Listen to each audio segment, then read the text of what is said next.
You're listening to the Art Said podcast, season 2, episode number 21, Reframing What an Artist Is.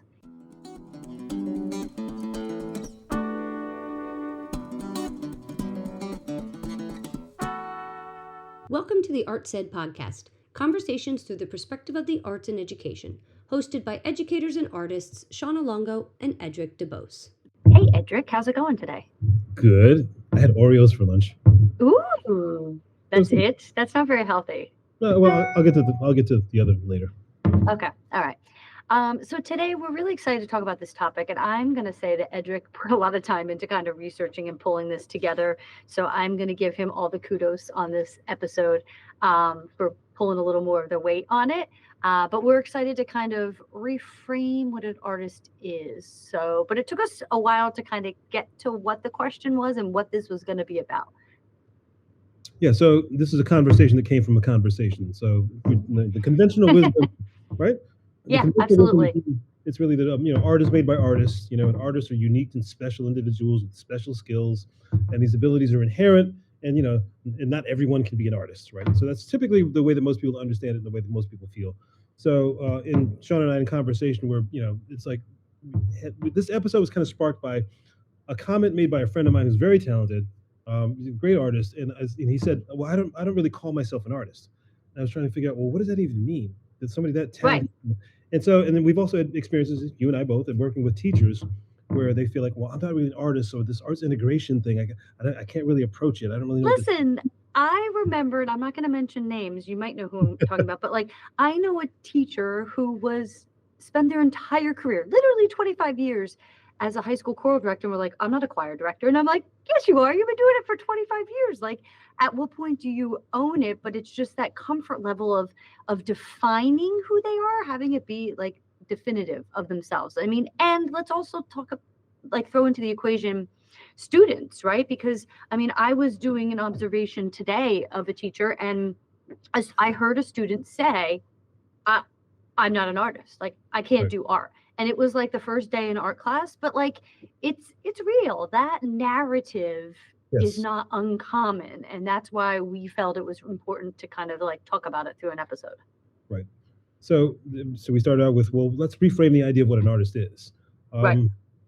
And so that's kind of how this rolls out. So how do so what are the concepts that are already there that kind of inhibit or prevent people from claiming they're an artist?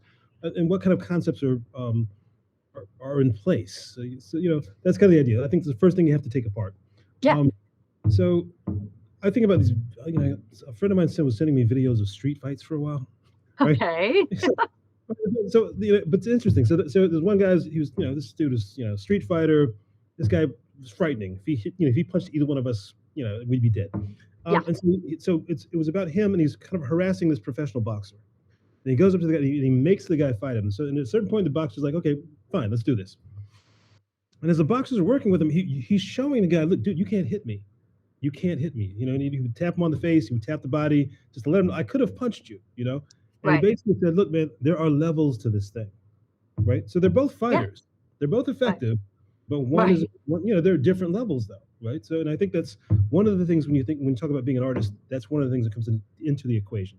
Absolutely. What are the levels? So we have different ideas. Because a lot of people say well, I'm not an artist, they're saying, well, I'm not Michelangelo. Well, no, that's no one else is Michelangelo. Yes. Let's not. I think people just have to in order to use that term, they think of the very obscure one person who you can't ever compare yourself to. And I think that's part of the problem. It's the comparison of we can't be an artist because we can't reach this level. But we need to reframe. It's kind of, it aligns with the whole growth mindset movement in education, right? Of just encouraging people. Mm-hmm.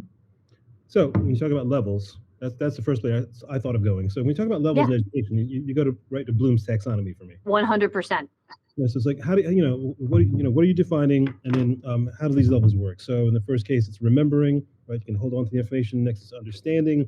You have an idea of what these terms mean. Then you go to applying, right? You take some understanding, you're applying the information and understanding, but you're maybe solving some problems, but you're not doing something necessarily original. Then you get to analyzing, right? You're starting to break Now down. you're starting to use that brain a little bit more, right? Because it's the cognitive level. It's how hard your brain has to work. That's the whole purpose behind blooms. Mhm. And then you get to evaluating, right? So now you're really Hmm. taking things apart in detail. You're finding out how they work. You're understanding, and you have the ability to make a judgment, right? Right. You kind of make Right. a judgment about what works and what doesn't, and you can kind of explain why. And again, with Bloom's taxonomy, at the end of it, you get to creating, right? So Yep. we talk about the higher level skills. So when you talk about education, the goals are really to get people to the point where they're understanding the information and then able to create something new from that information, and Right. that's really the goal, right? So even when Yeah. you're talking about just on an educational level, you're moving towards creativity, right? And Yep. so and then when you get to like the idea of emotional needs, right? Then you go to Maslow, Maslow's hierarchy of needs, right? And he talks about, first of all, it's the physical needs, of course, first: food, water, shelter. After that, safety. You want to feel secure. You want to feel safe. Is your environment. There's nothing really Yep. dangerous in the environment. And after that, it's connections to people, right? Connections, Right. relationships, and connections and friends. Then once you get past that, as you move up the scale in terms of human needs, relationships, then you get to prestige and a feeling of accomplishment. You hold a certain place within a group. There's Right. something you do that you provide for the group that provides, so you have some pride about what you do. Other people recognize the value of what you do, and there. From there on, then you start talking about self-actualization, and, Yes. and you start talking about the highest potential you can reach. Again, all those other things have to be in place. Well, that's it. And I think that in schools, they say, oh, the arts, everything is like the top three of Bloom's tax, right? You're applying, you're evaluating, you're creating, and you got to do everything else under that. Like you can't just build a pyramid and have the top of it without the base. Right. But you can't really get to the creating, analyzing, evaluating, creating if you don't have Maslow's emotional levels. Like if you're not emotionally in a good place. And I think that's where people struggle with their creative identity and seeing themselves as an artist because it's that lack of emotional connection, right? And the self fulfillment in themselves. It also underscores the importance of social emotional learning, Yes, and that yes, 100%. because And it's something. the narrative of I can't do art or I Yeah, can't, like I can't do this. It's like, no, you can't do it yet. But you got to work at it. But you got to believe you can do it. right, and there it is. And the Yeah, reason people feel they can't do it is because you're afraid, right? 100%. And Yep. again, that gets to levels of esteem and feeling belongingness. So all those things have to be so the social emotional learning part of education is important for that reason. Right. If you don't feel comfortable, if you don't feel safe, you can't move on to the higher levels. But the ideal is Hmm. you want to get to a level of creative self-actualization where these higher goals. I mean, as you know, my joke is like I want to become the man of my dreams. That's my goal in my life. The goal of Yes. my life is I want to become the man of my dreams, right? And I think that's what it is for most people. Do you want to? What's the highest place? So, asking the question again about creativity and how we think about creativity. If it's the highest expression of human potential, well, how do you start to explain it or define it? And where is it that we see creativity? And I think typically for a lot of people, so when you think of the word innovation, when you talk about Which is reframing, a big buzzword right now, by the right? way. Has been for a bunch of years, right? With tech blowing up and now people fear of AI and where that's going, right? That's all innovation. Yep. So when you talk about innovation, I think that kind of expands your concept of creativity, right?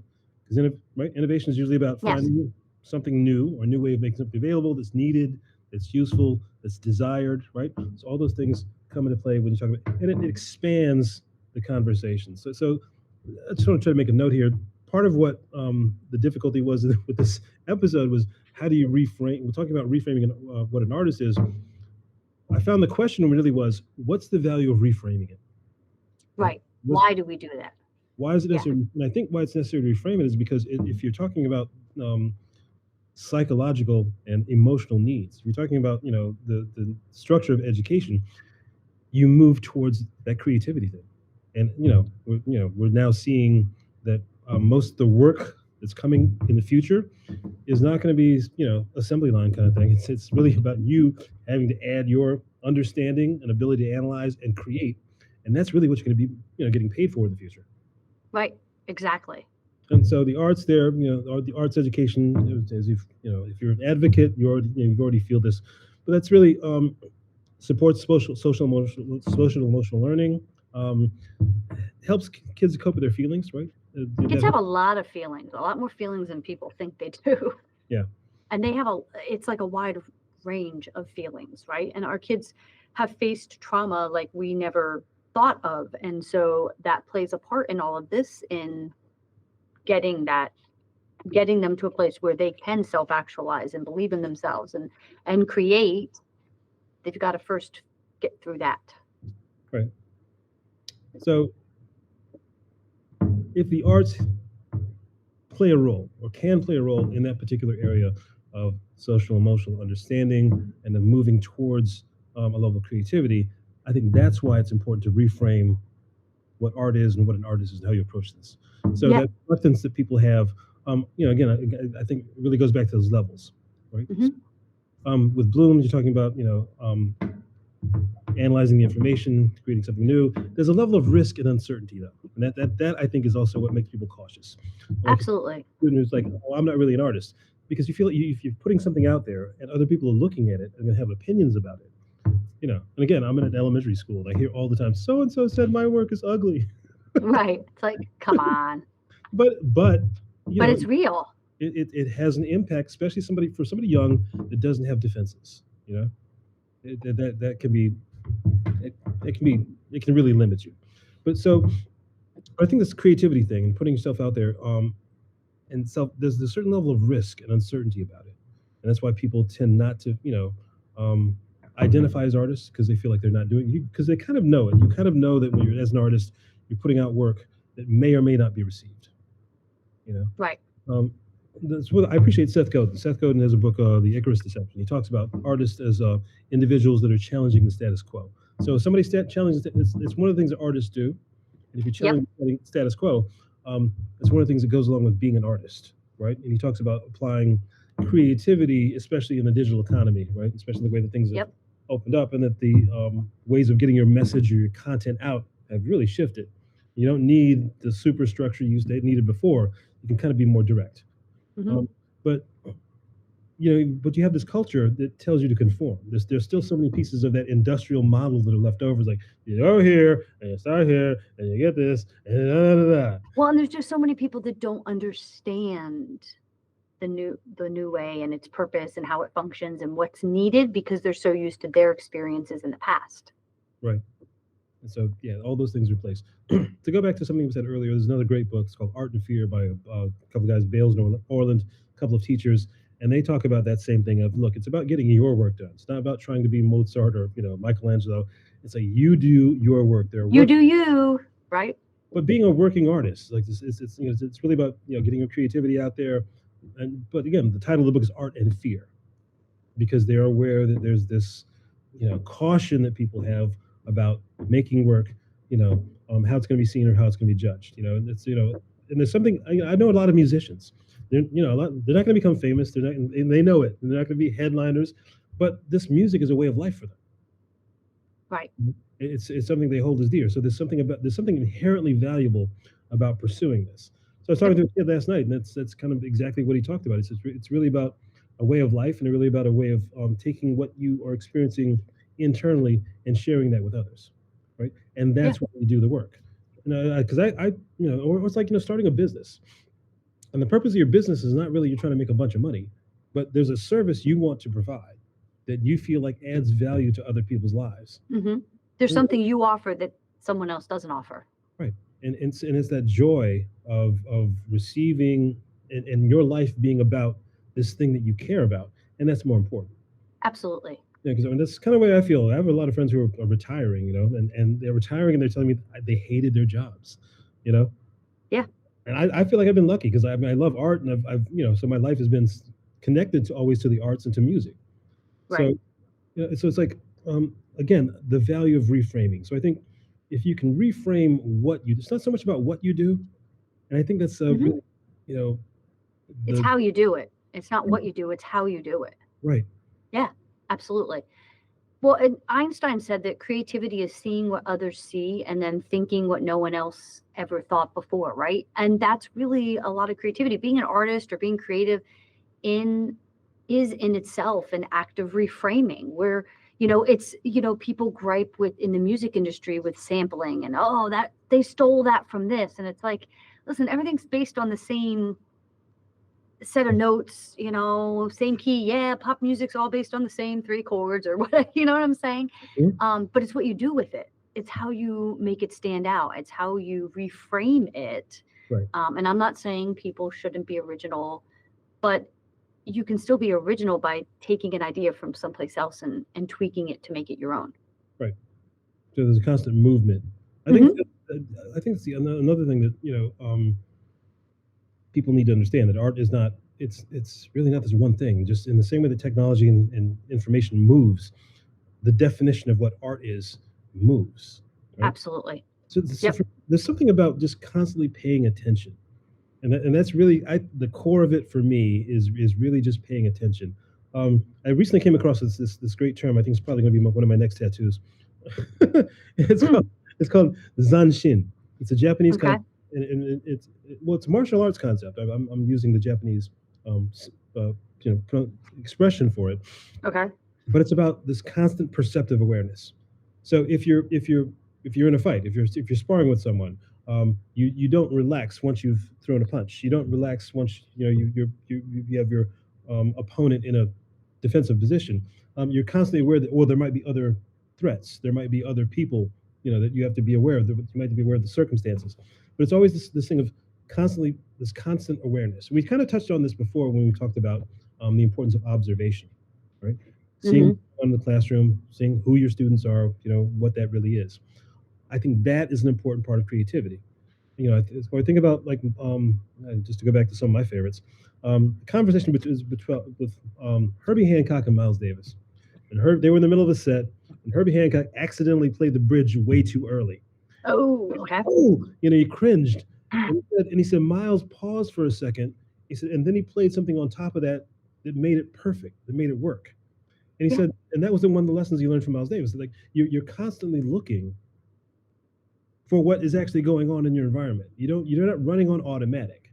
You're Right. looking for other ways of thinking Well, about you have to let go of expectations. all those things. Yeah. Yep. Yeah. Yep. All So right. Go so ahead, wrap it up.